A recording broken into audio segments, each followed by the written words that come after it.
আসসালামু আলাইকুম রহমতুল্লাহ। সোয়াইব এডুকেশন সেন্টারে সবাইকে স্বাগত। আজকের আমাদের আলোচ্য বিষয়টি হলো আয়ন শনাক্তকরণ। আজকে আমরা ট্রিক্সের মাধ্যমে খুব সহজে আয়নগুলো শনাক্তকরণ করব। এখানে আমাদের ক্যাটায়নের আয়নগুলো আমরা শনাক্তকরণ করব। এখানে আমাদের লিখে রেখেছি অ্যালুমিনিয়াম, ক্যালসিয়াম, ফেরাস, কপার এবং জিঙ্ক। এসবের আমরা আয়নগুলো শনাক্তকরণ করব আজকের ভিডিওতে। এগুলো শনাক্তকরণের জন্য আমাদের যে সব যৌগের প্রয়োজন হয় সেগুলো হলো ammonium oxalate, ammonium hydroxide, potassium ferrocyanide, potassium ferricyanide আর অ্যামোনিয়াম থায়োসায়ানাইড। এসব যৌগ দ্বারা আমরা কিন্তু এইসব আয়নগুলো শনাক্তকরণ করে থাকি।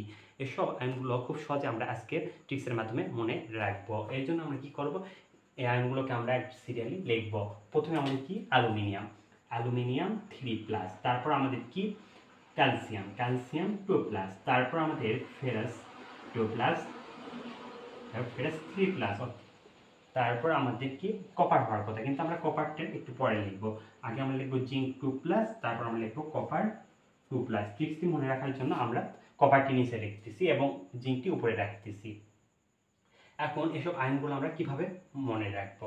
এসব আয়নগুলো আমরা কিন্তু সবগুলোকেই একটি যৌগের মাধ্যমে শনাক্তকরণ করতে পারি। সেই যৌগটি কি? সেই যৌগটি হলো আমাদের অ্যামোনিয়াম হাইড্রোক্সাইড। অ্যামোনিয়াম হাইড্রোক্সাইড দ্বারা আমরা কিন্তু এই ছয়টি আয়নকেই শনাক্ত করতে পারি। তাহলে ছয়টি আয়নকে আমরা কি দ্বারা শনাক্ত প্রথমে করলাম? Ammonium hydroxide NH4OH। এই যৌগ দ্বারা আমরা কিন্তু খুব সহজে এই ছয়টি আয়নকে প্রমাণ করতে পারবো, এরপর সহজে শনাক্তকরণ করতে পারবো। এরপর আমাদের বাকিগুলোকে আমরা আবার কিভাবে করব? এরপর আমরা যদি মনে করি পটাশিয়াম ফেরোসায়ানাইডকে আমরা কিভাবে শনাক্ত করব? পটাশিয়াম ফেরোসায়ানাইড দ্বারা আমরা ডি ব্লকের যেসব ডি ব্লকের যেসব আমাদের আয়ন আছে সেগুলো আমরা মনে রাখতে পারবো। তাহলে আমাদের এখানে ডি ব্লকের গুলো কোনগুলো আছে? এই ফেরাস থেকে আমাদের কপার অর্থাৎ জিঙ্ক পর্যন্ত, এগুলো হলো আমাদের সবগুলো ডি ব্লক মৌল। এই ডি ব্লক মৌলগুলোকে আমরা কিন্তু খুব সহজে পটাশিয়াম ফেরোসায়ানাইড দ্বারা মনে রাখতে পারবো। অর্থাৎ এগুলো কি? K4FeCnO6 অর্থাৎ পটাশিয়াম ফেরোসায়ানাইড। পটাশিয়াম ফেরোসায়ানাইড দ্বারা আমরা এই ডি ব্লক মৌলগুলোকে মনে রাখতে পারবো। এরপর যদি আমরা দেখি পটাশিয়াম ফেরিসায়ানাইড অর্থাৎ K3FeCn6, এই যৌগটি দ্বারা আমরা কোন আয়নগুলো শনাক্ত করতে পারবো? এই যৌগটি দ্বারা আমরা ফেরাস এবং জিঙ্ক অর্থাৎ ফেরাসের আমাদের যে দুটো আয়ন আছে দুটাই আমরা শনাক্ত করতে পারবো। অর্থাৎ আমাদের যদি ফেরাস থেকে আমাদের জিঙ্ক, এটা আমরা কি দ্বারা শনাক্ত করব?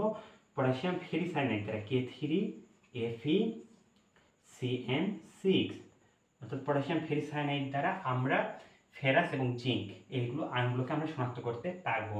এরপর যদি আমরা দেখি আমাদের কি আছে? অ্যামোনিয়াম থায়োসায়ানাইড। এই অ্যামোনিয়াম থায়োসায়ানাইডকে আমরা কি দ্বারা এখন শনাক্ত করব? অ্যামোনিয়াম থায়োসায়ানাইড দ্বারা আমাদের ফেরাস শুধুমাত্র আমরা শনাক্ত করতে পারি। অর্থাৎ ফেরাসের যে দুটো রয়েছে আমাদের ফেরাস এবং ফেরিক, এই দুইটাই অর্থাৎ Fe2+ এবং Fe3+, এটাকে আমরা অ্যামোনিয়াম থায়োসায়ানাইড দ্বারা শনাক্ত করতে পারবো। অর্থাৎ NH4CnS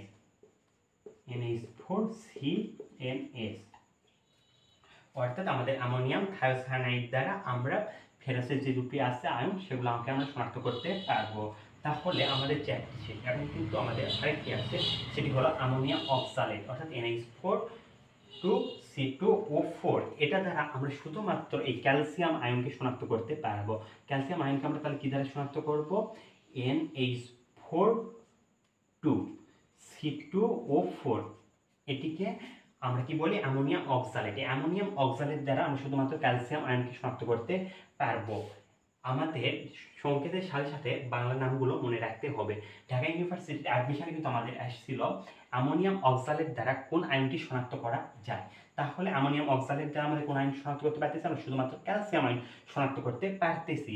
আমাদের যদি পরীক্ষায় এখন আসে NH4OH অর্থাৎ অ্যামোনিয়াম হাইড্রোক্সাইড দ্বারা কোন